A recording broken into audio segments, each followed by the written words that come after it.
The story kicks off with our main character chopping a salad at lightning speed for his business. Right after, he cracks an egg into a sizzling pan. With everything prepped, he finally announces that he's ready for today's grand opening. Meanwhile, a few men in suits watch his food truck from a distance, commenting that he's about to open any minute now. Just then, a notification about the location of God Chun's food truck spreads like wildfire across the entire city. The news sends everyone into a frenzy, and even passengers on a bus are begging the driver to step on it. Even teachers decide to ditch their classes mid-lecture just to get to the food truck's location. In offices, people start asking for the day off so they don't miss the chance to eat our guy's food. In a control room, someone monitors the crowd, which has exploded from 100,000 to over 1 million people. Seeing the situation, a mysterious woman decides she'd better get going before it's too late. She seems dead set on finding God Chun, saying that this time she won't lose him. With that, countless girls start running, driving, and doing whatever it takes to get to the food truck. One young woman, in particular, has a look of pure anticipation as she rushes to find him.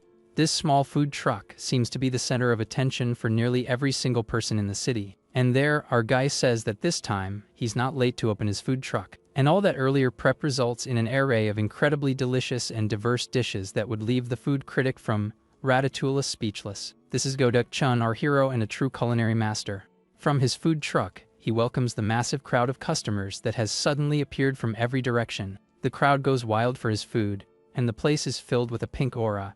Maybe it's not just the food that has these girls head over heels. But before all this craziness, we see a flashback of Diok in his dark room, glued to his phone. His phone is flooded with notifications about loans and overdue debts. We find out he lost 300 million won in a side hustle scam. The scheme revolved around buying items and writing reviews with the promise of a huge profit. He saw a news report showing how hundreds of other people were also duped. What hurt the most was the bitterness of being tricked, which even caused him to lose his regular job. Feeling like there was nothing he could do, he decided to buy a bunch of booze to drown his sorrows. So, our MC was out on the street, drinking alone in the middle of the snow, getting wasted, until out of nowhere, he smelled something incredible coming from a mysterious food truck. The sign on the truck showed the name God Chun.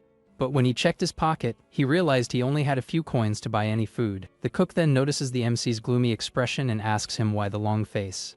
But our drunk hero snaps back, telling the cook not to talk like he knows anything about his life. He continues to glare at the chef, his eyes filled with suspicion and resentment. In response, the cook, wearing a bandana with God Chun on it, just laughs and offers him some free takoyaki, thinking the MC was just hungry. Our main character is practically drooling over the food, even though he's suspicious of all this kindness. So, without a second thought, he takes a huge bite of the warm, juicy-looking octopus ball. In that instant, an explosion of flavor hits him, leaving him completely paralyzed. The soft batter and chewy octopus take him on a journey through outer space. Then, the sauce and toppings wrap around him like the Milky Way itself. He feels as if an entire universe is melting inside him, warming his very soul. That flavor is so comforting that it makes our guy cry like a baby. The chef, with his classic humility, asks with a teasing tone what he thought of the food. In tears, our main character cries and expresses a desire to make people feel what he's feeling with that flavor. Seeing the determination in his eyes, God Chun asks him what he's waiting for. With a smile, the kind chef invites him to come aboard the food truck. 3 years later, our guy has worked hard to repay Uncle God Chun's kindness.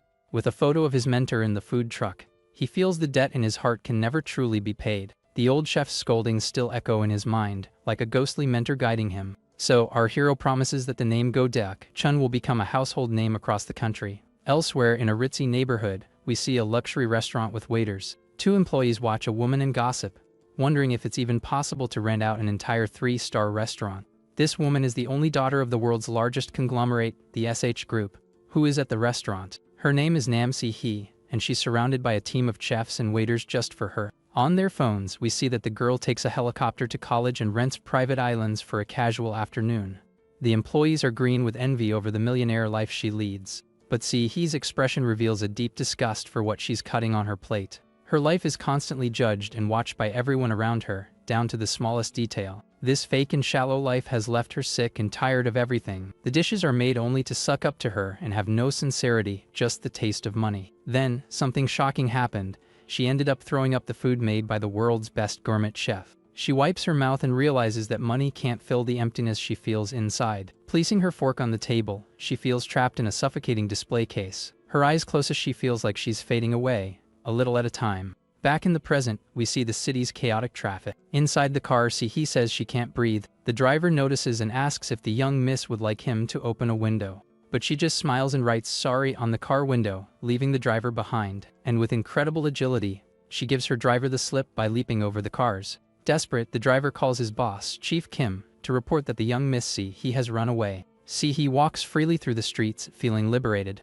She cleverly left everything behind in the car, so she couldn't be tracked by anyone. He is determined to live as the real Nam he for a while. However, she worries about how long she'll survive with just a few checks, each for 10 million won. Walking down the street, she comes across a help wanted sign. The ad offers 13,200 won per hour, and she decides to take the job. At her new job, he greets customers with a radiant smile. But soon a huge guy shows up questioning the buy one, get one free promotion. The young woman confirms the promotion with a smile and hands over the product, leaving the guy confused. A moment later, a drunkard tries to trade a chicken for a bottle of soju. To everyone's surprise, she accepts the trade and takes the chicken without complaint. Seeing the mess in the store, a man worriedly asks if Miss he is okay. The store is in chaos, with a giant chicken running around and people passed out on the floor. She replies with a thumbs up. The store owner then orders everyone to get out immediately. It seems the heiress didn't do so well and got fired from a small convenience store. Elsewhere, a boss sends her away because she dresses like the rich girl Nam he. She tries again but gets kicked out again,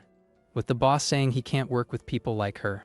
She doesn't give up and now tries her luck at a corner coffee shop. There, she's confused, not understanding what she did wrong since she was cheerful and polite. She then gets her coffee and asks the boss how much it costs, showing him her checks. Seeing an opportunity, the boss replies that the drink is 60 million won. He is in shock, drooling at the absurd price of 60 million. With that, she apologizes and runs out of the coffee shop, while the barista is left confused. But the boss notices she left the checks on the counter and tries to call her back. Defeated, he collapses on the ground, realizing how hard life is for regular people. She cries, concluding that without money and status, she's absolutely nothing. Suddenly, a delicious smell catches her attention. It's the food truck where our protagonist works. The smell was coming from delicious fish-shaped pastries that were being prepared. Our protagonist asks how many she'd like, but the girl is so mesmerized by the food she can't say a word. Our hero thinks she's a bit weird for staring so intensely. The ever-confident heiress he is left speechless. Embarrassed, she asks if he accepts credit, explaining she's been fired from all her jobs. Our guy turns down her request, and his master's ghost comments that she doesn't even have 501. The girl's expression changes completely as she feels powerless once again. She feels useless, and it reminds the protagonist of how he used to be. So, our hero invites her to come up into the food truck, leaving the girl surprised. Our hero then asks her to make a fish-shaped pastry to start. He is all clumsy, and our guy hurries her along, saying he's really hungry. Not knowing what to do, she pours the batter into the mold the way she thinks is right. Right after, she adds the red bean filling, wondering what the ideal amount would be. The heiress closes the mold, unsure if she pulled it off. She desperately hopes that her first real job will be a success. But the result is a complete disaster, and the fish-shaped pastry comes out totally burnt. With that, he apologizes for the mistake, feeling pathetic for not being able to do something so simple. To her surprise, our hero picks up the pastry and takes a bite. God Chun says it's edible and offers her a coin as payment for her service. Then our protagonist asks if she wants to work with him since she's unemployed. The heiress ponders the unexpected offer. Seeing that she hasn't answered, our hero says it's fine if she doesn't want to. But the heiress accepts the offer with great excitement, holding his hand with the coin in it. The girl then calls him Miss God Chun, overjoyed to finally have a job. So the workday ends and he thanks a customer with a radiant smile. With her help, our hero managed to sell out the entire food truck stock. The heiress then asks excitedly if she was a big help to him. Our protagonist gets a bit awkward and thinks about what to say. He then shows her the box of burnt pastries she made and says it was so-so. He is relieved by his answer and promises she'll try harder the next day. Our guy thinks that it doesn't matter what she calls him, as long as he makes his uncle's name famous. Noticing she's cold, he offers her his jacket to keep warm on the way back. The heiress is incredibly touched by his kindness and presses the jacket against her face. Meanwhile, Uncle God Chun's ghost is overjoyed and proud of the protagonist's actions. Back at the food truck, our protagonist offers to give her a ride, but an awkward silence fills the food truck. Then he reveals that she finally got a job but has nowhere to sleep. This revelation leaves our hero and his master's ghost completely stunned. He can't believe it, as he never would have imagined that a girl dressed like a celebrity was homeless. With that, our hero offers her the day's pay and tells her to find a place to stay. He blushes deeply after the protagonist offers her the money. Seeing her reaction, the protagonist thinks that she really knows how to make someone worry. So, with few options, he just drives the food truck. For dinner, the protagonist prepares some ramen for He. He then informs her that ramen is all they have to eat at the moment. The young woman is super excited about the idea as she holds a small cat. She remembers a fancy seafood noodle dish she once had. The girl says she's only had ramen once, and our hero thinks she's so poor she could only afford it one time. But in reality, she never ate that kind of thing because of her strict diet. The heiress then hugs the cat and says it looks a lot like Mr. God Chun. Our protagonist explains that the feline is just a stray cat that shows up from time to time. He comments that she thought this place was just a shelter for the kitten, but our hero reveals that this is his home, leaving he surprised. Soon after, the ramen is ready, and he offers her a bowl. Without wasting a second, he tries the ramen, and her eyes light up with the incredible flavor. She devours the food and says it's delicious, leaving our protagonist a bit embarrassed. He comments that the noodles are spicy but soft and asks how he managed to do that. Then we see his secret, which is simply beating an egg with a little milk to create a mixture. Next, you just take the cooked noodles and mix them well in the bowl to coat every strand. Finally, he carefully pours the broth over it, and the dish is perfect and ready to be served. With a full stomach, she says she can't remember the last time she ate so much and thanks our hero. When it's time to sleep, the heiress he says she'll stay on the floor so as not to abuse his kindness. But our guy closes a curtain and says they can share the space without any problem. Lying down, she asks if he's cramped, but our self-sacrificing guy says he's not at all. The uncle's ghost thinks she's the perfect daughter-in-law and calls our protagonist a moron for being such a blockhead. She thanks him for the day because she wanted to feel like she could do something on her own, and that he was the first person who truly believed in her. She feels that for the first time, she lived as the real Namihi and not as the rich girl. Because he gave her such a precious day, he promises that she will change our hero's life. The heiress he then asks how much it would cost for him to fulfill his promise. He doesn't answer, so she decides to open the curtain. When she looks, she sees our hero sleeping peacefully, with his ears completely plugged. Then, the unexpected happens, a blinding light and the super loud noise of a helicopter. The window shatters, and a special agent reports on the radio that he's found the young miss. The agent grabs her and carries her to the helicopter while she screams for Mr. God Chun. The uncle's ghost watches in despair as the girl is taken away. But our protagonist continues to sleep while the old uncle screams for his lost daughter-in-law. The next morning, sunlight illuminates the broken glass on the floor of the room. Our hero wakes up confused with no idea what happened. He's completely baffled by the mess. Then his routine starts all over again in the food truck. His master's ghost laments, thinking he had finally gotten a daughter-in-law. On a large screen, an ad featuring he appears, and the ghost recognizes her. He then shouts her name, shocked to realize who she really is. With that, the uncle's ghost puts it all together and wonders how he didn't realize who she was before. Her promise to change his life and her question about the cost echo in the ghost's mind. Then the ghost uncle freaks out, calling his nephew an idiot for missing such a golden opportunity. He remembers the chaotic departure and thinks he'll never see her again. But to his surprise, the heiress he suddenly appears saying she's back. Our protagonist asks what happened since she disappeared and broke his window. She then hands him a check as a thank you for the previous day and for the trouble caused. The ghost uncle is stunned to see that the amount is for 1 billion won. At that moment, our guy starts to get suspicious.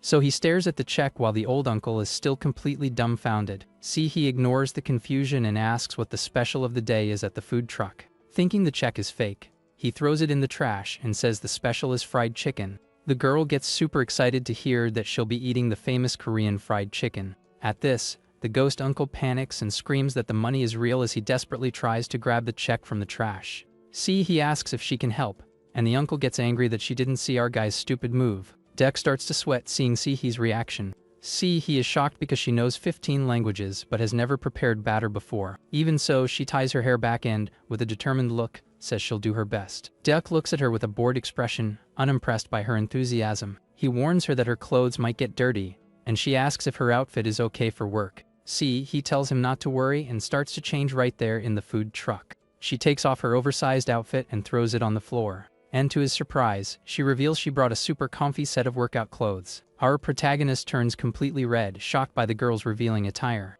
Then, without a second thought, he throws the contents of a bowl into the hot oil. With that, the oil explodes everywhere, and she gets startled by the loud noise. The pieces of chicken fly all over the place, and the girl screams in fear at the explosion. Seeing the danger, our hero acts quickly to shield her from the hot oil. He protects her with his body and asks if she's okay as the oil splatters like fireworks. His heart is pounding, and she wonders what to do with this incredible, mesmerizing man in front of her. Sihi is completely hypnotized and whispers his name. Then, suddenly, someone shouts for Sihi, catching the protagonist's attention. Sihi is completely taken aback, and she says her mother's name while the two are in that rather intimate position. Soon, she has a flashback. In a recording studio, someone announces that the chairwoman of the SH group has arrived. This is Yoon-hee Young, Sihi's mother, and a super powerful and intimidating woman. Without beating around the bush, the chairwoman asks where her daughter, the heiress Sihi, is. An employee nervously replies that she hasn't arrived yet and is unreachable. With a cold gaze, she calls for her secretary Kim, who promptly answers the call. Then Yoon-hee Young decides she will look for her missing daughter herself.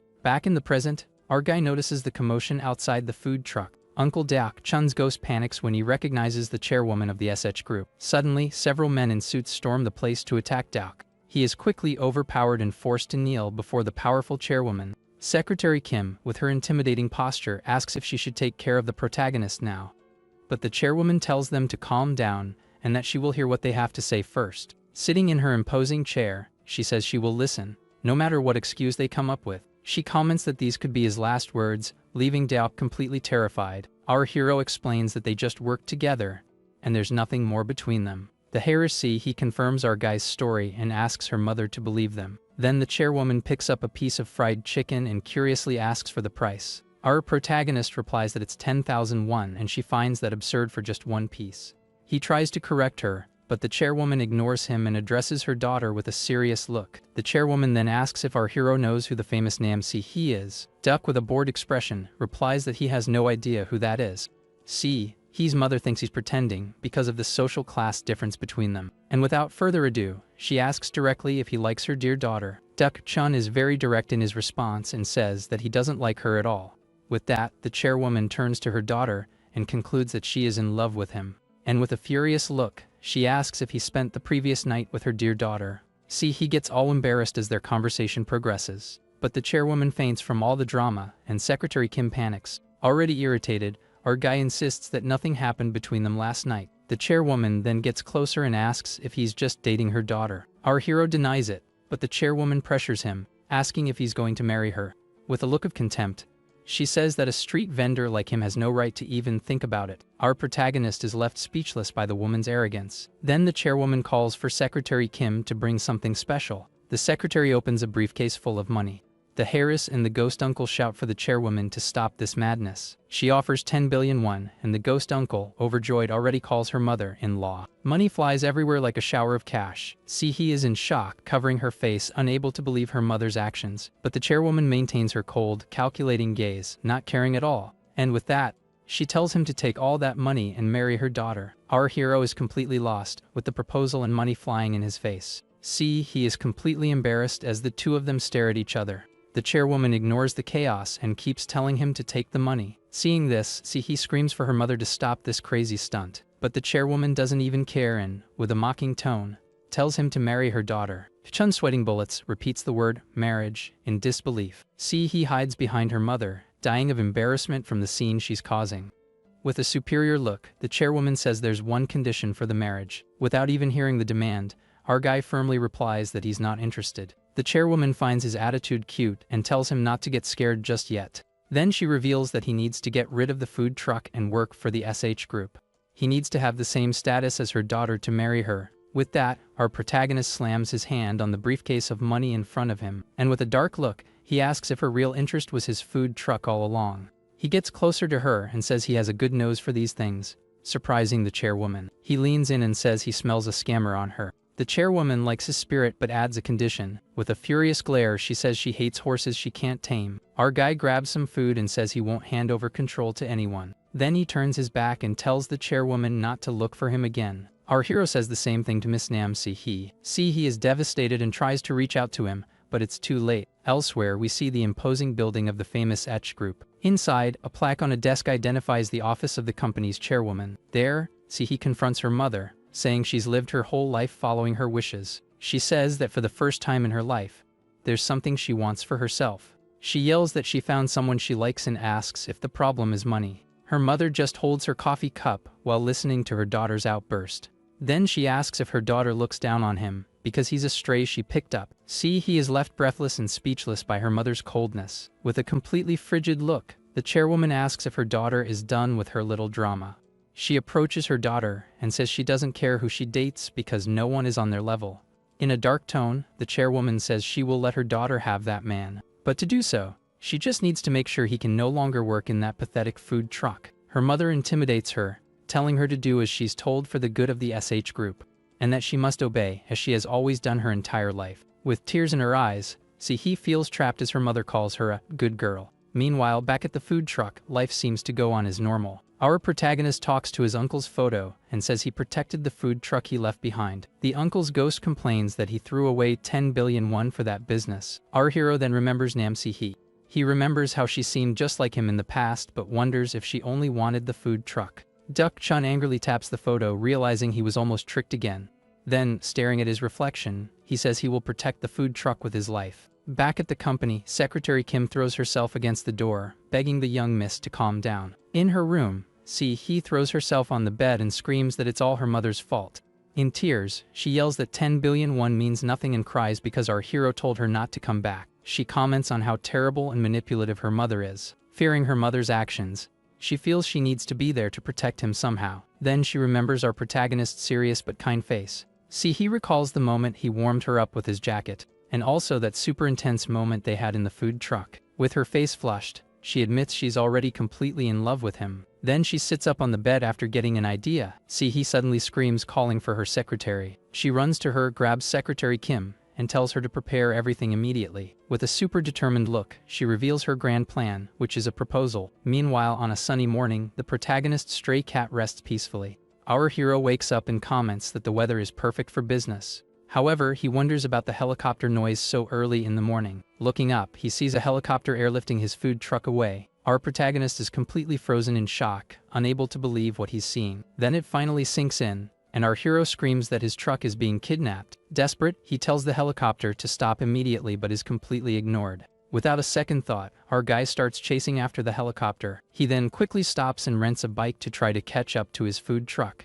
Determined, he pedals as fast as he can to not lose sight of it. Exhausted, he arrives in front of a building and demands they return his truck. But as he looks ahead, our hero is clueless about what's happening. There's a brand new food truck, a real beast of a truck with a giant gift bow on it. Then the truck's door slowly opens as if it were a stage at a concert. And to his surprise, he is inside, dressed in a beautiful wedding gown. He calls his name with a super loving gaze and a smile on her face. She then says she prepared all of this with all her heart, especially for him. He happily pulls the truck's ribbon while our protagonist remains speechless. On the side of the truck, SH Cruise is written in fancy, golden letters. He says it's an ultra-luxurious food truck made especially for our protagonist. She approaches him and says that from now on, they will be together in that place. But our hero is furious and forcefully pins her against the wall, asking what she did. Then, in a flashback, we see he in the kitchen with an apron, looking like a housewife. She tries to chop some vegetables but has zero skill for it. However, she receives some help. She then shows surprise at the sudden assistance. Our hero appears from behind and helps her, holding her hands gently.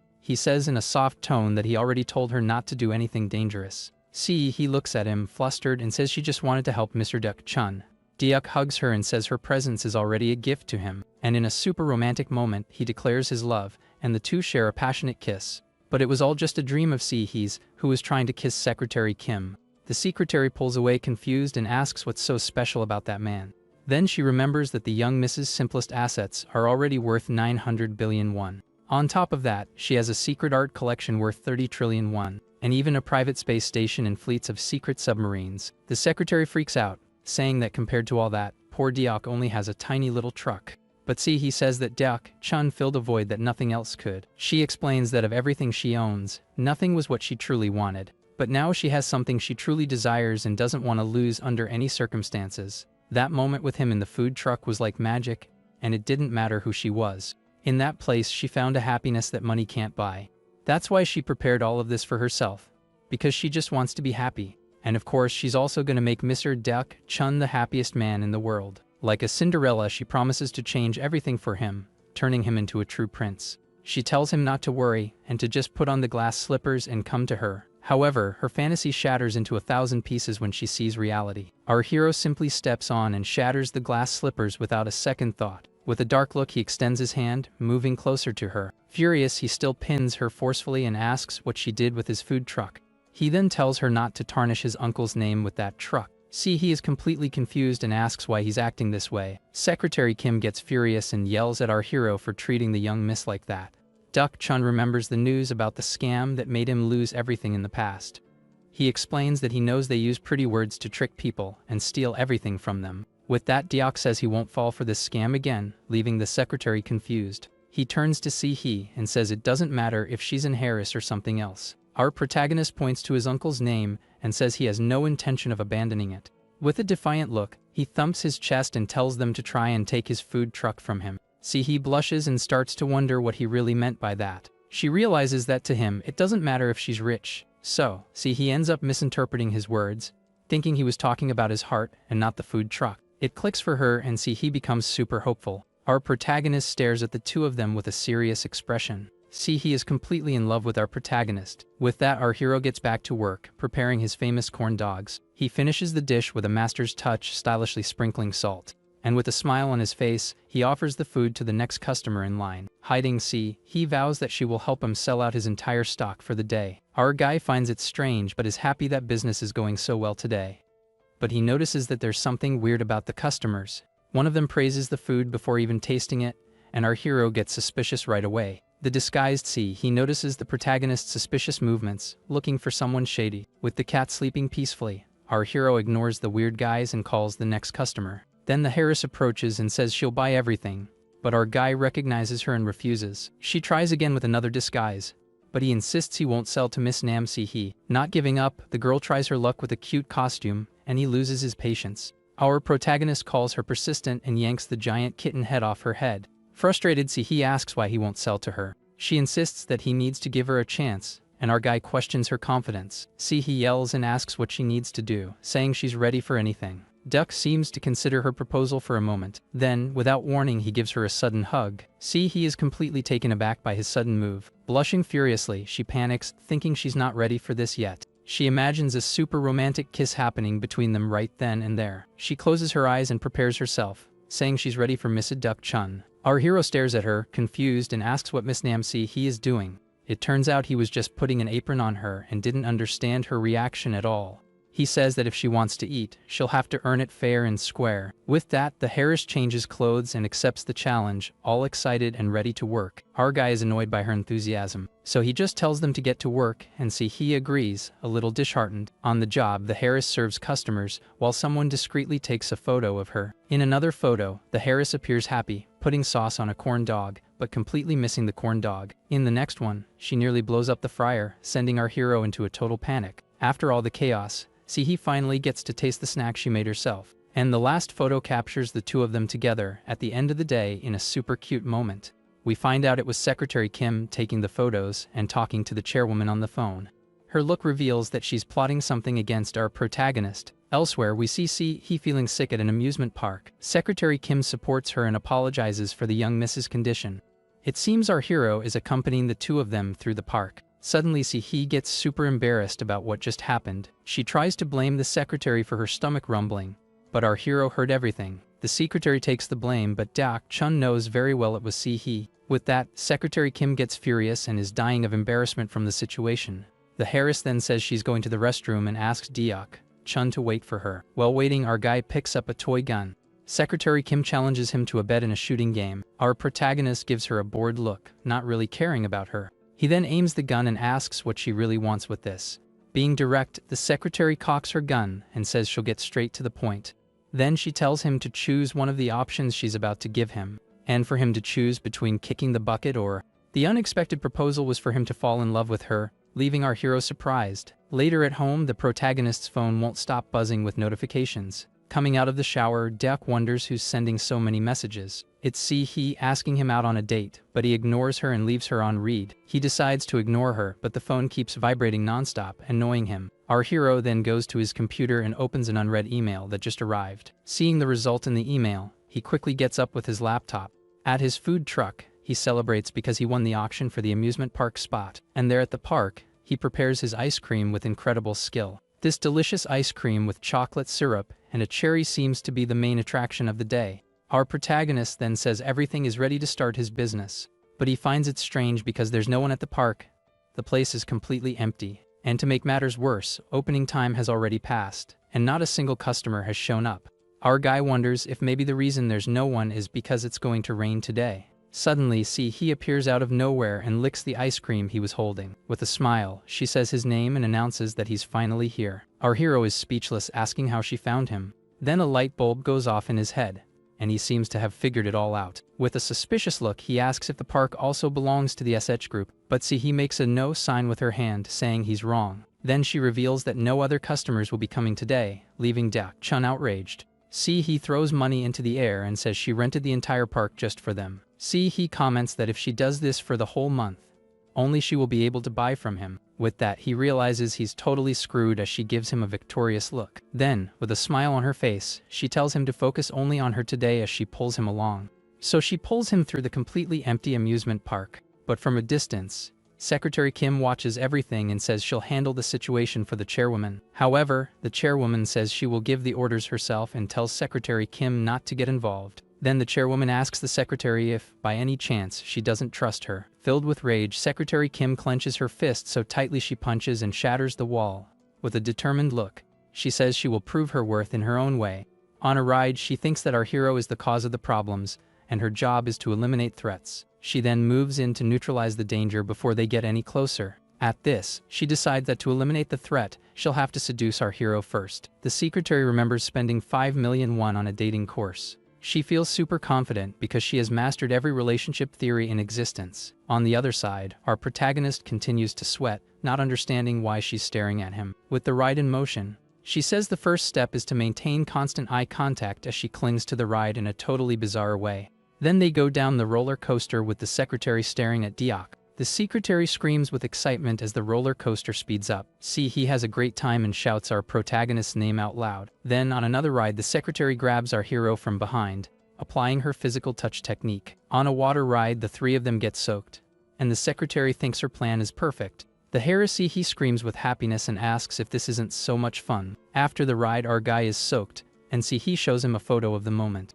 She says it's the perfect moment for something she wanted and pulls him by the hand. Then they appear in school uniforms for a classic amusement park photo shoot. In a photo booth, he gives Diok a kiss on the cheek, who has no reaction. The kitten ear headband he is wearing makes her look even cuter for the date. On the pirate ship ride, he lets go of the bars and starts jumping on the protagonist, holding onto him. Seeing this, Secretary Kim jumps from her seat, calling the protagonist a loser. But as the giant ship lands, she loses her balance. She realizes the stupid mistake she made in slow motion. Desperate, the secretary extends her hand and tells the young miss to hold on to her. Our protagonist asks how she can be a bodyguard if she can't even stand up on a simple ride. Secretary Kim gets furious and asks what he just said. Enraged, Kim grabs the protagonist's arm, and in a swift move, she flips him over her shoulder and throws him to the ground. He's confused and asks if she didn't just ask him to hold her. Then the secretary holds he and wonders why he doesn't fall for anything. She doesn't understand why her seduction plan isn't working on him, because her theory was perfect, and she doesn't get what went wrong. Seeing that plan A failed, she decides it's time to use plan B. With that, she grabs the ride's steering wheel with all her might, and starts spinning it as fast as she can. He seems to be enjoying the speed, and is having a lot of fun with the situation. But our hero gets dizzy and yells for her to stop this craziness. Her plan is to confuse him and then brainwash him. The ride spins so fast it turns into a tornado, and God Chun and he scream in desperation. Annoyed, our protagonist grabs the secretary's hands and tells her to stop messing around. Secretary Kim is in shock because he's suddenly holding her hand. He stares at her with a super intense gaze, and she feels her heart race. The firm touch and deep eye contact make her own theory backfire on her. The secretary is completely flushed and speechless at our hero's action. He says he's dizzy, and she wonders if she's not the one falling for him. Our guy asks her to let go, but she refuses, and he warns that he'll get sick if this continues. She realizes he almost turned the tables on her and thinks he's no ordinary man. Then she looks to the side and thinks that the young miss absolutely cannot see him this way. Sahai gets completely dizzy and confused by the speed of the ride. Because of this, Secretary Kim supports her as the girl apologizes for almost getting sick right there. Right after, the secretary helps Sai walk while our protagonist strolls beside them, not really paying much mind. Suddenly, Sai gets super embarrassed and hides her face, not knowing what to do. She whispers for her secretary to take the blame for the noise her stomach made, but our hero hears everything. Secretary Kim takes the fall and says the sound came from her stomach, making her quite irritated that he overheard. With that, the woman gets furious with the situation while our protagonist just ignores their drama. The heiress then says she's going to the restroom and asks God Chun to wait for her in front of a shooting game. While waiting, our guy picks up one of the toy guns from the booth, not understanding what's about to happen. Faced with the situation, Secretary Kim challenges him to a bet in a shooting game. Our protagonist stares her down with a bored expression, not caring one bit about her proposal. He then aims the toy gun and asks what she really wants with this whole scene. Being very direct, the secretary pulls out a real shotgun and says she's going to be straight with him. From there, she points the gun at the guy and tells him to choose what to do. Without beating around the bush, the woman tells him to kick the bucket while pointing the gun at him, making the situation super tense. The other unexpected option was for him to fall in love with her, leaving our hero completely surprised. Our protagonist wonders what kind of nonsense this is but thinks her gun looks a little strange. Faced with the situation, Secretary Kim says she's giving him permission to like her and thus stay away from Sai. The guy gets annoyed and wonders why everyone in that family is so desperate to push him away. He then says he has no use for Sahai and that the secretary can just take her away. Our hero starts yelling about why he would want a woman who tried to steal his food truck but is interrupted. Suddenly, a flash of light blinds our protagonist, whose eyes go wide, not understanding what happened. Right after, it dawns on him, and the guy wonders if that gun was real. Secretary Kim becomes furious with his words and yells, asking how he dares to reject the young miss. The woman then shot our hero in the shoulder, who falls to the ground screaming in pain. He looks at his shoulder and is confused when he realizes it doesn't actually hurt at all. With that, the secretary explains that they were rubber bullets but that she could easily disable his arm. That being the case, the young woman says this is the last chance he's going to get. She approaches him, yelling and telling him to say he likes her once and for all. Our protagonist just stares at her with contempt and says she's completely lost her mind. Seeing the crazy secretary with the gun, our protagonist realizes he needs to get out of there as fast as possible. At that exact moment, Sihai returns from the restroom all happy, waving and calling his name. Without a second thought, our hero grabs the girl and uses her as a shield, leaving Ca surprised by his action. The heiress is totally confused in his arms, not understanding a single thing that's happening. Secretary Kim screams desperately, accusing our protagonist of using the young miss as a hostage. Because of this, the woman gets frustrated and can't shoot because she might hit her charge. With a furious look, she swears that if he won't be hers, then she'll destroy him one way or another. Right after, a TV shows a commercial for a horror attraction featuring a very scary ghost. From there, the scene shifts to a dark, abandoned school that seems to be the location of said attraction. The uncle's ghost appears and welcomes them to the amusement park's haunted school. Inside, our hero carries the uncle's ghost while Sai asks if he finally agreed to a date. Our protagonist ignores her question and just tells the girl to stay close so they can hide there. Blushing all over, he agrees with his plan, looking very happy to be snuggled up with Deok-chan. What they didn't know was that a security camera was filming their every move. On the other side, Secretary Kim watches everything and can't believe he fell right into her trap. Disguised as a ghost, Secretary Kim reveals that she prepared the place for them in advance. She explains that the haunted house is the most popular attraction in the park, which is why she brought them there. The woman believes that for Sihai, this will be super easy since she has great reflexes and is in good physical shape. Deok-chan steps on a button on the floor but doesn't find the place all that terrible at first glance. Suddenly, the floor collapses beneath his feet because the secretary made the place incredibly realistic. Our protagonist screams in desperation as he falls, finding it all a little too real for a simple attraction. Meanwhile, Sai winks at the camera and seems to be having a lot of fun with the whole situation. Right after, a trap is activated, and some kind of black goo flies towards them at high speed. Our hero gets scared seeing several darts coming out of the goo and heading straight for him. In a swift move, he throws himself to the ground to dodge the projectiles that almost hit him dead on. With that, they both end up on the floor, and Sai tells him not to be afraid of anything. The heiress gets close to his face and promises she'll stay by his side to keep him safe. Deok-chun panics and says they're going to actually get taken out if they keep standing around in that place. Watching everything through the cameras, Secretary Kim realizes something is very wrong there. Suddenly, the place starts catching on fire, and Deok-chun protects Sihei from the rapidly spreading flames. Deok-chun realizes that if things continue like this, they could end up getting seriously hurt. Watching it all, Secretary Kim gets furious because our hero is actually helping Sai get through the dangers. In the midst of all the chaos, our protagonist ends up dropping his only light source, the flashlight, on the ground. From there, the dark hallway falls into complete silence, making the atmosphere even more terrifying for the two of them. Suddenly, Secretary Kim appears in the middle of the darkness, and Deok-chun wonders what's going on. The costumed woman starts to glow intensely, preparing to attack our hero with everything she's got. Wasting no time, she charges towards him at high speed, ready to deliver a powerful kick. With that, the woman lands a direct hit on the guy, who realizes that she has gone completely bonkers. Terrified, our protagonist points the flashlight forward while Sai hides behind him in fear. He illuminates the hallway and is confused because the ghost woman has simply vanished without a trace. What Deok-chun didn't imagine was that the secretary was on the ceiling, watching their every move from above. In the blink of an eye, the woman grabs him and starts pulling him towards the ceiling with impressive strength. She pulls him very close, and her red eyes glow in the darkness, showing all her rage. Meanwhile, Sai finds a control panel and presses a button with a mischievous smile on her face. Faced with the situation, the floor opens up, and Secretary Kim is thrown far away by the trap that Sai activated.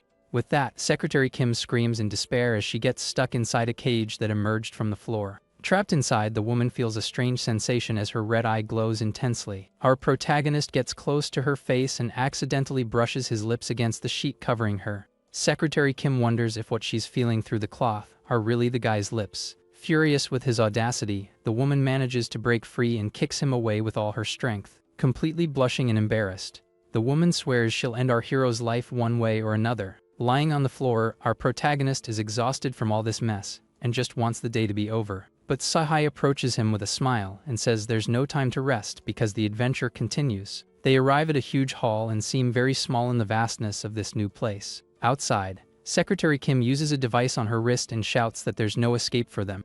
Deok-chun complains that the woman will chase them to the ends of the earth as he flees from another explosion with Sai.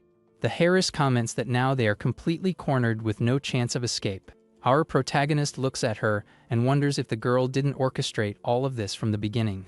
Sai then grabs him and says she's gonna stick to him for a whole month, just as he suggested. Tired of it all, our hero asks what he needs to do for her to finally give up this madness. Sai hugs him in front of the carousel and says he already knows the answer to his question. She gets close to him and says that the guy knows exactly what she wants with a very loving look. With that, the two kiss amidst the park lights in a super romantic moment. Suddenly, the entire carousel short circuits and starts sparking everywhere. Secretary Kim is confused as her wrist device starts beeping, showing an error. Worried, the woman runs towards them and yells, asking if the young miss is okay. Sai smiles and tells him not to be scared, as it was just a small power outage on the ride.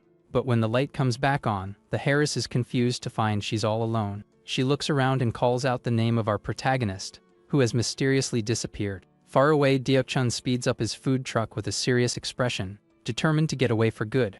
He thinks about the penalty for breaking the contract, but decides he can't let that woman play with him.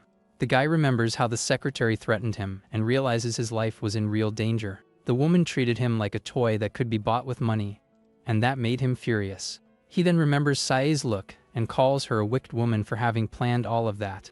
Talking to his uncle's ghost, our protagonist swears he will never let them get their way. Our protagonist drives through the city at night and asks his uncle's ghost to look after him on this new journey. In a luxurious office, Secretary Kim bows to a woman named Yoon Hae-ryung and apologizes for her failure. With a cold gaze, the powerful woman looks at her and says she had already warned her not to get involved in the family's affairs. Secretary Kim bows even lower and desperately begs for another chance to fix things. She then promises that she'll make sure Deok-chun never cooks again, but Yoon Hae-ryung interrupts her with a no. Holding the secretary's chin tightly, the boss tells her to calm down because she has a better plan in mind. The woman explains that they need to let our hero leave on his own, without forcing anything at all. She continues, saying that if Sai finds out something went wrong because of her, the situation will get much worse. Yoon Hae-ryung says the heiress will have another nervous breakdown if she discovers the whole truth about what happened, because it would be just like 20 years ago when the girl ended up causing her own father's fatal accident. The scene then shifts to a promotional video showing Sai happily eating at Deok-chun's food truck. Right after, we see a sign for a university event with various departments advertising their attractions. Amidst several food trucks, our protagonist has parked his and prepared for a new day of work. From inside his truck, the guy carefully observes a pizza that just came out of the oven, nice and hot. He looks at the food with great satisfaction as he prepares to start selling at his new spot. With perfectly melted cheese, the slice of pepperoni pizza is served, looking delicious. Our protagonist thinks the park event was a disgrace but is ready to start over. Luckily, he managed to get a spot for his food truck at the university festival, which is packed with people. With that, the guy remembers when he was also a college student and feels a certain nostalgia for that time. Suddenly, a customer calls him back to reality, asking for a slice of his pepperoni pizza. He rushes to serve her, but upon looking at the girl's face, he is completely shocked and speechless. God Chun stares at her with wide eyes because he never expected to see that person there. The girl calls him Junho, and he recognizes her as Park Yuri, an acquaintance from his past. Our hero remembers her as a little girl from elementary school and is impressed by how much she's changed. All embarrassed, Yuri says that was many years ago and hides her completely flushed face. She comments that she can't believe she's already in college and that to him, she probably still looks like the same little girl. The girl then looks at him and says that he, on the other hand, is still the same as always, with an admiring look. From there, Yuri gets super awkward and hides behind her books, not knowing how to act. God Chun asks if the guy next to her is her boyfriend, but the girl introduces Shin Sueyan as a friend. That being the case, our protagonist cuts a slice of pizza and offers it to her to try his food. Yuri says she's on a diet and will just take a tiny bite, but ends up opening her mouth to eat the whole thing. Upon tasting the pizza, the girl is simply amazed by the super melted and delicious cheese. She finds the pepperoni flavor incredible, as it's perfectly salty and releases a delicious oil with every bite. In addition, the spicy seasonings blend perfectly with the cheese, creating a perfect combination. The girl has an expression of pure pleasure, and almost drools as she feels the taste of the cheese in her mouth. A golden aura surrounds Yuri as she feels completely overwhelmed by the pizza's incredible flavor. She screams in desperation because the pizza is so good that she can't stop eating and is going to ruin her diet. But what impresses her most is the pizza crust, which is crispy on the outside and super soft on the inside. The girl dives into a sea of pizza dough and thinks it's unfair that even the crust is so tasty. All excited, she asks God Chun when he started cooking because his food is sensational. Our protagonist smiles satisfied and says he's happy to see she's eating so well and enjoying it. He then teases her, saying she ate the whole slice and that her diet has gone out the window. God Chun remembers that her jacket is from Manhwa University and asks if she's in the fashion program. He also recalls that ever since school, her drawings always won several important awards. Our hero remembers that every time she won, she would make him pay for a meal, even though he was broke. With a smile, our protagonist says he's proud of her for getting into the best university in the country. He praises her and says the girl really worked hard to get where she is and deserved her spot. With that, Yuri turns completely red and is speechless at God Chun's sincere compliment. Suddenly, her friends call for her, telling her and Suyin to hurry up so they won't be late. The girl thanks him for the food, and our hero jokes that she'll get fat if she eats all of that by herself. As she walks away with the pizza boxes, the girl remains blushing and thoughtful under the cherry blossom trees. Right after, she turns around with a radiant smile and says goodbye, promising they'll see each other again soon. Our protagonist waves back and feels relieved to see her life is going so well. He is genuinely happy to see her doing well and fulfilled after so long without seeing each other. But suddenly, the scene turns dark, and we see Yuri vowing revenge and death against someone on her phone. From there, the screen goes dark, and the girl seems to be begging for something to leave her alone for once. Engulfed by a purple snake, the girl seems to be trapped in a nightmare and asks to be set free. The snake's eye glows intensely as Yuri's hand is marked by a strange red symbol. Suddenly, someone calls her name and pulls her out of her dark thoughts, leaving her quite surprised. With an awkward smile, Yuri apologizes for being distracted and goes back to acting as if nothing happened. Life on the university campus continues its normal rhythm, with students walking everywhere. During class, Yuri doesn't pay attention and is drawing a portrait of God Chun in her notebook. A friend watches her with disapproval as the girl sighs, thinking about how handsome he is. Suddenly, someone shouts her name, and we see Yuri with Suyin outside the classroom. Looking down, she sees our protagonist's food truck and realizes he's still around. Completely blushing, the girl bumps her head on the glass and apologizes for the noise she made. A friend puts a bandage on her forehead and asks why she's been acting so strange all day. Her friends gossip and realize it all started after she met the pizza guy, which annoys her. Curious, they ask if he's her new type, and Yuri gets super excited about the idea. From there, the girl remembers the first time she felt her heart beat faster back in school. She recalls the face of a young God Chun and reveals that he was her first real love. In a memory, a young Yuri greets him, all happy and excited to see him in a hallway. She also remembers the sweets he always gave her whenever they met by chance. The guy would tease her, and the girl would respond annoyedly but always accept his gift. With that, the girl says that these small moments of happiness completely filled her heart with joy. The scene then shifts to a Christmas night, with the city streets all decorated and covered in snow. In front of a building, we see a young Yuri waiting patiently in the snow that won't stop falling. Suddenly, Deokchun appears and asks what she's doing out there alone in the cold, waiting for him. All awkwardly, the girl holds out a small box and says she wanted to give him a Christmas present.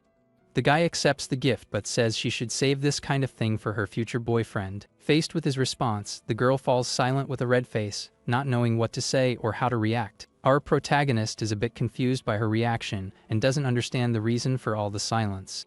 Mustering her courage, Yuri clenches her hands and calls his name, determined to finally say what she really feels. The girl then says she's already in high school, and that in just 3 years, she'll be in college like him. With a super flushed face, she asks if, when she's in college, she can finally confess to him. Deokchun is completely shocked by the unexpected confession and doesn't know how to react. Not knowing what to do, he pinches her cheeks and says the girl is overreacting to the situation. He then lets her go and jokes that it's normal, as girls always fall for the boy next door. Right after, he tells her to focus on her studies and take care not to catch a cold, and then he leaves. As soon as he walks away, the girl collapses in the snow, completely devastated by the rejection she suffered. Even though she's crushed by his response, the girl wishes him a Merry Christmas before he leaves. The scene then returns to the present, and Yuri remembers that after that day, he suddenly disappeared. She decides she needs to be brave and gets ready to go after the guy she loves so much. The girl explains that one day, he simply vanished without a trace, but fate brought him back, and he reappeared in her life as a food truck cook. That being the case, the girl remembers that he was her first great love and smiles at the memory. From there, the story moves forward, and we see a woman holding a very cheesy slice of pizza. The scene shifts to the university festival and shows several food trucks lined up at sunset. Our protagonist is working and hands a drink to a customer who approaches him. Right after, we see that the customer was Yuri, who calls him over for a private chat. The two then sit on a bench and watch the sky as they talk about the evening weather. With a gift box in her hands, the girl asks him directly if he already has a girlfriend. Faced with the question, our protagonist becomes thoughtful while taking a sip of his cold drink. He remembers Sihei and says he doesn't have time for girlfriends with her trying to steal his food truck. With that, Yuri gets super excited and confirms that he's not in a relationship with anyone at the moment. The girl stands up and says she's a college student now, leaving our protagonist very confused. That being the case, she holds out the gift and tries to finally say what's been kept in her heart. With a super flushed face, the girl becomes determined and says she still likes him a lot. But suddenly, a helicopter appears in the sky and interrupts her confession with a deafening noise. Faced with the situation, the strong wind from the propeller blows everything around, and our hero protects his face. Right after, Sai appears at the vehicle's door, screaming desperately for Deokchun. Yuri is completely paralyzed and in shock seeing that mysterious woman appear there. Our protagonist makes a face that says he's not thrilled, as he already knows a lot of trouble is coming. With a furious look, CA wonders why that unknown girl is with her beloved. Without a second thought, the heiress jumps from the helicopter and grabs our hero, saying it's fate. The guy is completely trapped in her hug with no way to escape while Yuri watches everything from a distance. Our protagonist then asks how she found him, and Sai replies that she's a grad student there. Completely devastated by the scene, Yuri asks what their relationship is. Sahai hugs him tightly and says in a very smug way that they are engaged and going to get married. Devastated, the girl starts to cry and wonders if he changed his name and why he already has a fiancée. Our protagonist gets annoyed and says it's a long story and that all of this is just a load of nonsense. Desperate, Yuri asks if this is a joke, because she can't believe they could actually be together. With a defiant look, Sihai says she's not kidding and asks if there's any reason they can't be. From there, the heiress gets close to Yuri to face her up close, making the situation even more tense. Without beating around the bush, Sai asks if by any chance the girl likes Deokchun, being very direct with her. Faced with the question, Yuri is completely shocked and speechless, with her eyes wide open. Our protagonist then gets annoyed and calls out Sai for the whole unnecessary scene. He explains that when he was in college, Yuri was just a kid and that they were neighbors. In her thoughts, the girl begs for him to stop talking because she already knew what was coming next. With that, our hero says he sees her only as a little sister, leaving the girl completely devastated. The girl had hoped he felt the same way she did when she ran into him by chance at the festival, but his sincere words ended up piercing her heart and destroying all her hopes. Watching everything, Sai gets annoyed with the history the two share and the closeness between them. Awkwardly, Yuri says she has to go because of a project and says goodbye to our hero. Right after, she passes by Deokchun with her head down and leaves without looking back. With a victorious smile, Sihei whispers Deokchun's name and seems very satisfied with the situation. Sometime later, the heiress arrives at the food truck and shouts his name, all excited about her visit. The girl then makes a cute face and says she's very hungry, hoping he'll cook something for her. Faced with the situation, our protagonist grabs a slice of pizza and asks if the girl likes this type of food. The heiress then brags about a super fancy pizza she ate at a famous restaurant in Italy.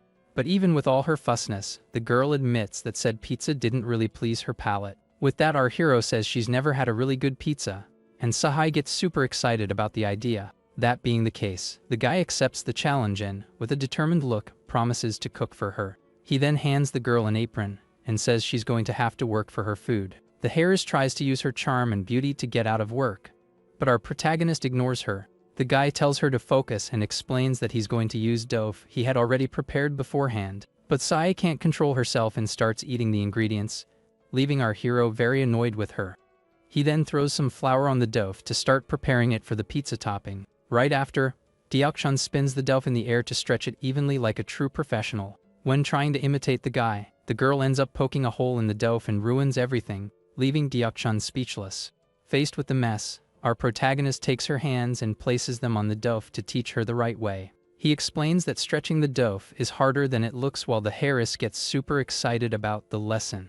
With her face all red, the girl asks what the next step of the recipe is, seeming very anxious. The guy then gets close to her and, with a serious look, says that the next step is the most important one. From there, he starts spinning the dough in the air with incredible skill, impressing Sihei. A crowd gathers to watch the show, and he explains that the movement helps stretch the dough evenly. He then says it's her turn, but the girl ends up getting hit by several flying ingredients. Finally, they add the toppings and bake the pizza in the oven for 10 minutes while they wait anxiously. Right after, the potato pizza with bacon and extra mayonnaise is ready, looking super delicious. That being the case, the heiress takes a very cheesy slice and prepares to taste their creation. Upon taking the first bite, the girl feels the incredible flavor of the bacon and potato exploding in her mouth. In addition, the spicy tomato sauce mixes with the cheese and mayonnaise, creating a perfect harmony. The combination of flavors causes a true cheese tornado on her palate, leaving her in total ecstasy. The girl feels that the pizza is a sin for the body, but the sensation of pleasure is simply irresistible. All excited, she gets Deokchun's attention to show him something, but he's confused and doesn't understand. The heiress then starts jumping for joy, celebrating the success of her pizza while Deokchun stares at her. Suddenly, a customer approaches, and our protagonist turns to take the new order at the counter. He hands over a slice of potato pizza and says the price is 3,500 won. The girl then looks at him and asks if he's really going to charge her, leaving our hero confused by the question. With a smile, the girl calls him Junho, and he recognizes her as Yuri, who has returned with a new look. Sihei is surprised to see her there again, and our protagonist is surprised to recognize the girl. In her thoughts, the heiress becomes determined and swears she won't let that girl steal her man. The two then face off in a battle of glares, and Sai refuses to lose this battle. Awkwardly, our protagonist apologizes and says he didn't recognize her because she looks very different. Shyly, the girl asks if her new haircut looks strange or if she cut it too short. Our hero says her hair looks nice, and Yuri accuses him of being a traitor for complimenting her. Jealous, Sai strikes a pose and asks if she doesn't look pretty today to get his attention. Annoyed with the interruption, Yuri complains that the other girl completely ruined the mood between them. The two then start to argue and fight over who gets to help the guy at the food truck. Suddenly, Secretary Kim appears and says the young miss has a meeting with her advisor. Desperate, the heiress screams that she doesn't want to leave, and Secretary Kim drags her away. With that, our protagonist tells Yuri he'll pay her with pizza, but the girl thinks it's just a joke. Suddenly, the guy touches the girl's face to wipe off some flour that smudged her makeup. All awkwardly, the girl complains that she paid a lot for her makeup, and our hero is confused by her reaction. That being the case, he gets closer to her face and offers to clean up the mess more carefully. With a mischievous smile on her face, Yuri seems to have a very naughty idea to get back at him. Without a second thought, the girl shoves our protagonist's face into the flour with all her might. With his face all white, the guy is speechless while Yuri laughs and says his makeup looks great. The girl then grabs a cloth and offers to clean up the whole mess she just made. Carefully, the girl cleans his face, and our hero's heart starts to beat faster with the proximity. The atmosphere between the two gets more and more intense as she continues to wipe the flour from his face. Mustering her courage, Yuri asks what his ideal type of girl is, leaving the guy very surprised. Our protagonist becomes thoughtful and says that he's actually never stopped to think about that kind of thing. But suddenly, he seems to have an idea, and a light bulb goes on in his head with the perfect answer. The guy then says he'd like a girl with short, light-colored hair, describing exactly how Yuri looks. Our protagonist continues his description and says he's not a big fan of pale skin. More importantly, he wants someone who is hardworking and doesn't depend on money or family. With a serious look, the guy says it can actually be anyone, as long as it's not CA. Only then does he realize the situation and asks why Yuri is suddenly curious about his ideal type. Without warning, the girl throws the cleaning towel at his face, completely blinding him for a moment. Yuri then starts repeating the guy's words and realizes he described someone with short, light-colored hair. She also remembers he talked about not so pale skin exactly like hers. And lastly, the guy described a person who works hard on her own to achieve her dreams. With her face all red, the girl finally understands that he was describing her the whole time. With her heart pounding, she believes that if he feels the same way, this is her chance to confess. Yuri calls him by his old name and with a strange expression apologizes, leaving the guy confused. Suddenly, a dark vision appears, showing the girl being grabbed by a mysterious figure. Her face changes to a terrifying smile as she says she finally found him. Another red flash shows the girl desperately fighting against the hands holding her tightly. Back in the present, Deokchan is speechless and completely lost by Yuri's sudden change. Suddenly, a man with long hair appears and hugs Yuri from behind, asking if she didn't have something to say. The mysterious man then says her full name in a very creepy tone, making the girl tense. With a serious look, our protagonist doesn't like the scene at all and asks who that guy is. With a sinister smile on his face, the strange guy ignores the question and squeezes Yuri's chin hard. That being the case, the man introduces himself very arrogantly and says he's her boyfriend. He then compliments her in a really gross way and says she's gotten even more beautiful since they last saw each other. With that, the girl musters her courage and tells Taewon to stop because they already broke up. But the guy ignores her and squeezes her face hard, asking who gave her the right to break up. Completely out of his mind, Taewon threatens her and says he'll end her life if she insists. Desperate and with tears in her eyes, the girl begs for him to let her go and leave her alone. With her face red from crying, the girl looks to the side and seems completely hopeless. Our hero can't take the scene anymore and grabs the aggressor's face hard, making him scream in pain. With a furious look, our protagonist says he can't let him go and squeezes even harder. The guy starts screaming in desperation as our hero continues to squeeze his face without mercy. Right after, Deokchan throws him far away with all his strength and tells him to get lost for good. With a calm look, our protagonist approaches and tells the guy to calm down a bit. Lying on the ground, Taewon yells furiously and asks who he thinks he is to meddle in his business. With a serious look, our protagonist prepares to answer the guy's question. Meanwhile, Yuri breaks down in tears and hides her face, not knowing what to do. Without hesitation, our hero pulls her close and says he's her boyfriend, leaving the other guy shocked. The girl is completely surprised by his action and stares at him, not understanding a thing.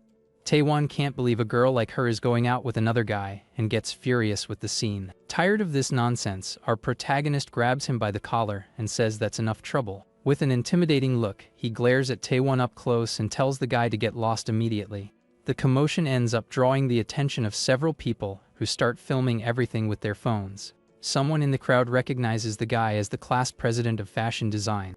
With that, the aggressor backs away and calls the girl's name before leaving for good.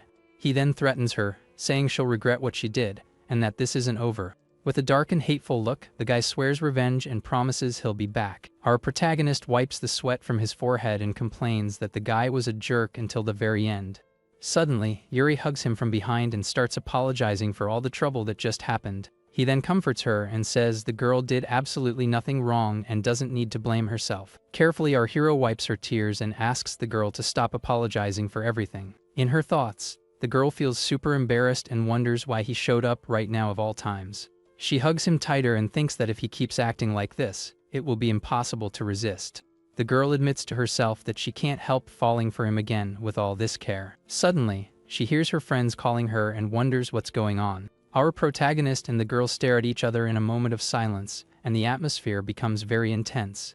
Out of nowhere, Yuri gives him a super strong headbutt that knocks him to the ground with red liquid gushing from his nose. Desperate, the girl apologizes and says she got scared and hugged him unintentionally in the heat of the moment. He complains about the expensive tissues while her friends shout that the department's food stall is in trouble. The girl gets super worried about the news and doesn't understand what could have happened that was so serious. The scene then shifts and shows the girl in a cute hoodie in a very quick transition image. Right after, we see the two of them running together across the university campus to solve the problem. A friend explains that Taewon refused to give them the money for the ingredients for their stall's snacks. The friend then says he wants them to apologize in person and insists that Yuri needs to go.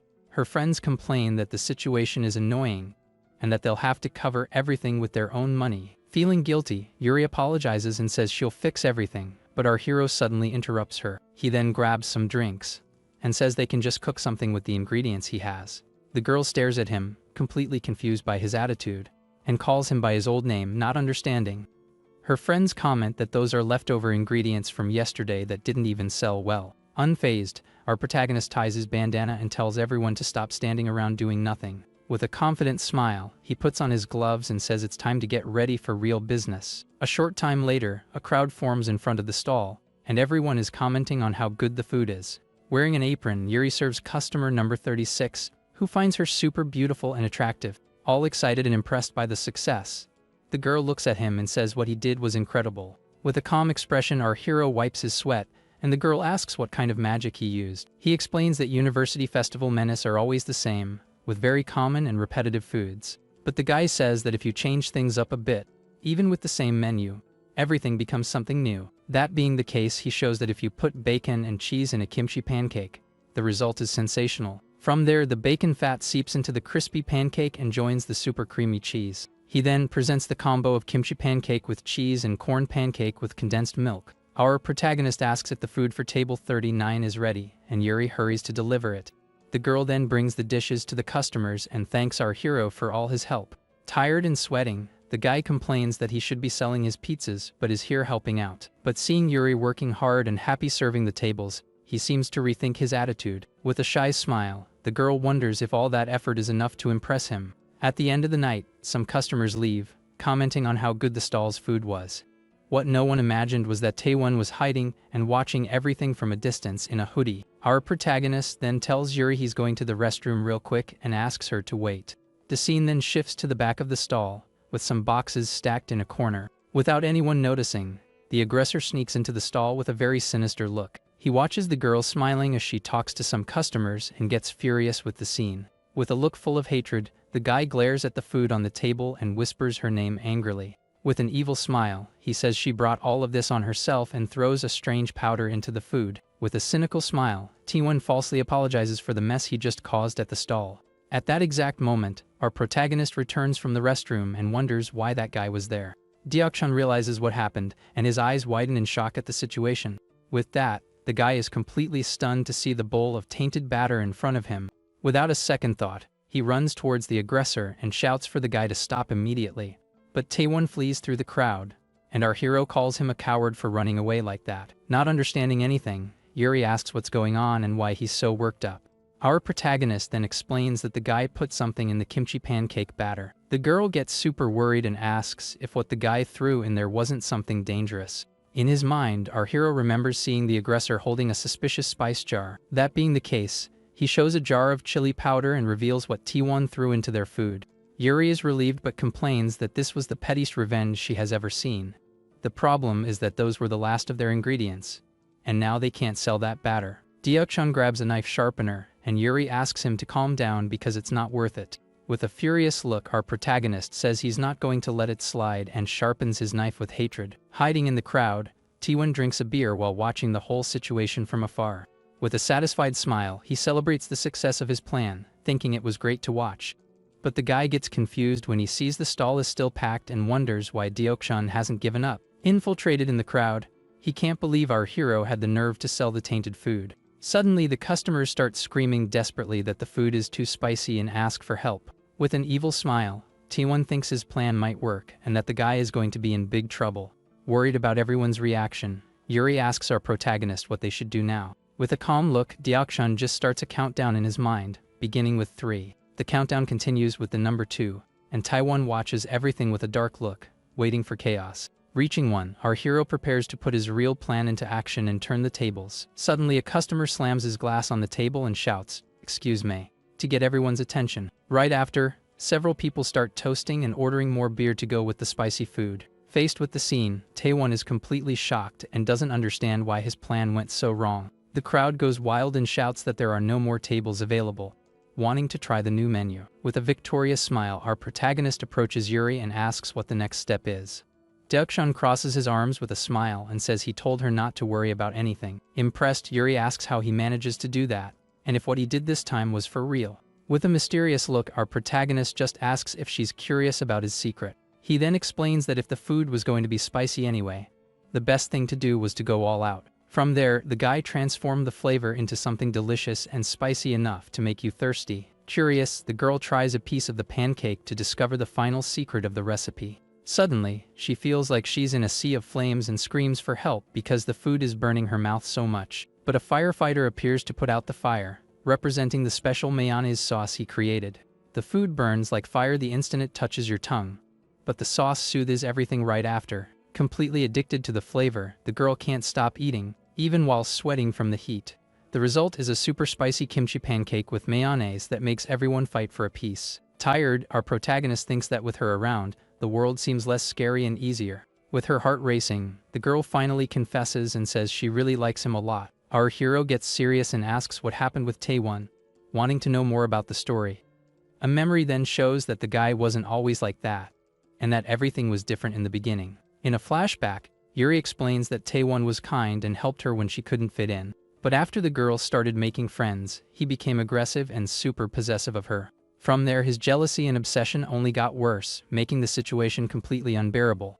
Because of this, the girl couldn't take the pressure anymore and finally decided to break up with the guy. Apparently, the humiliation hurt more than the breakup, and he started making her life a living hell. Back in the present, the girl is chopping peppers and says with determination that she won't accept what he does anymore. She wants to show her true self, but the pepper gets in her eye, and she rubs it without thinking. Seeing the scene, our protagonist calls her by her full name and holds her hands firmly. He then holds the girl's face and warns her not to rub her eyes, because it will burn much more. The girl panics and shouts that his hands are dirty too, while the guy apologizes. Her friends watch the scene and start gossiping, wondering if the two are really dating. Drunk and furious, Taewon shouts that he knew they were together and swears she'll regret it. With the commotion, the crowd goes wild and starts asking the new couple a bunch of questions. All embarrassed, Yuri leans on him and asks what to do since she lied about the whole situation. Our hero then serves a drink and says it seems like everyone here has a lot of questions. With a smile, our protagonist proposes a party and challenges everyone to drinking games right there. The scene then quickly shifts to a stylish transition image of a girl with a beer. With that, the party really gets started, and someone shouts that Sir has been called 8 times in the game. The crowd is impressed with his speed while Yuri remembers that he's that same Hopa. He then plays the bunny game, and someone comments that in college, he was on the student council. Right after, the guy plays the whale game and manages to do the motion 16 times in a row. A girl suggests the king's game, and the order is for numbers 1 and 3 to kiss right there in front of everyone. Faced with the situation, our protagonist picks stick number 1, and everyone gets excited about his choice. Without delay, the other guys show their sticks and are relieved not to be number 3 this time. Amidst all the suspense, a hand holds the mysterious stick without revealing the person's identity. The camera then focuses on Yuri, who realizes with astonishment that she is the person who drew number 3. With her heart racing, the girl convinces herself that it's just a game and there's no reason to worry. But looking again, she's confused to see that her stick is actually number 2. A dark aura surrounds her, and the girl wonders who is going to kiss our hero in her place. Without warning, a mysterious girl grabs our protagonist and kisses him in front of everyone. Faced with the scene, Yuri is completely shocked to recognize the mysterious girl as Namihi. Our protagonist pulls away from her and asks angrily what she's doing there and when she arrived. The girl then holds his chin with the stick and calls him cheeky for his reaction. With a victorious smile, she shows stick number 3 and says she was just following the king's order. The scene then shifts to a transition image of the girl in sportswear and a cap. Yuri's friends gossip and wonder who the new girl is and what's with the vibe between the two. One of them worries about Yuri, but the other says it was just a game and she doesn't need to care. Losing patience, our hero moves away from her and says he doesn't want to get involved in trouble and tells her to leave. With a provocative smile, the girl threatens him, saying that if her identity is revealed, it will make the news. The guy takes a drink and says she's making a big deal out of a simple kiss. She then gets closer and whispers that it was heiress Namihi's first kiss.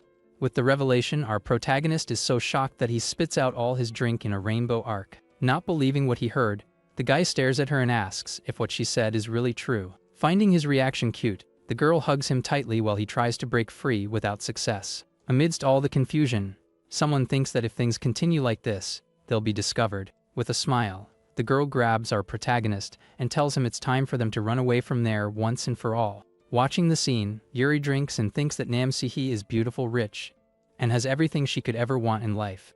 But even so, the girl takes another drink and swears she won't give up fighting for her great love. She remembers that she's already too in love with the guy to just give up on everything now. That being the case, the girl runs towards the two and calls them for a very serious and final conversation. With a serious and determined look, Yuri faces her rival and calls her by her full name for the confrontation.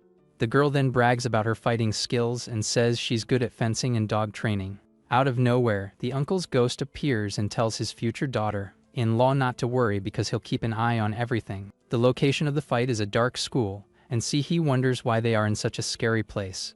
The girl then faces her with her arms crossed and asks what she really wants with this whole scene. Wasting no time, Yuri throws something at her and shouts her rival's name with all her might. Suddenly, a bright light blinds the girl, who accuses her of cheating and playing dirty in their fight. With an annoyed and surprised look, the girl realizes that was a very cowardly surprise attack. It turns out Yuri used her phone with pictures of our hero to attack her rival by surprise. Seeing the photos, Sihi's heart aches, and she's completely speechless from that unexpected attack. Completely obsessed, Sihi looks at his picture and offers 1 billion for the images her rival has. Faced with the offer, Yuri is in shock and refuses to sell her precious photos under any circumstances.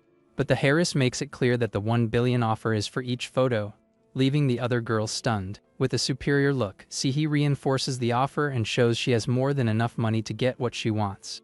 The girl starts to calculate the amount and realizes that with over 100 photos, it would be a fortune. Because of this, she slaps herself in the face and tells herself to get it together and not give in to temptation. That being the case, Yuri agrees to hand over the photos, but says she has a favor to ask in return. The heiress then gets very curious about the proposal and asks what kind of favor she wants. From behind a curtain, the girl just tells her rival to wear something she prepared especially for the occasion. Right after, Yuri reveals a beautiful black dress and explains that it's her own exclusive design. From there, the scene shifts to the university fashion show runway, where the event is about to begin.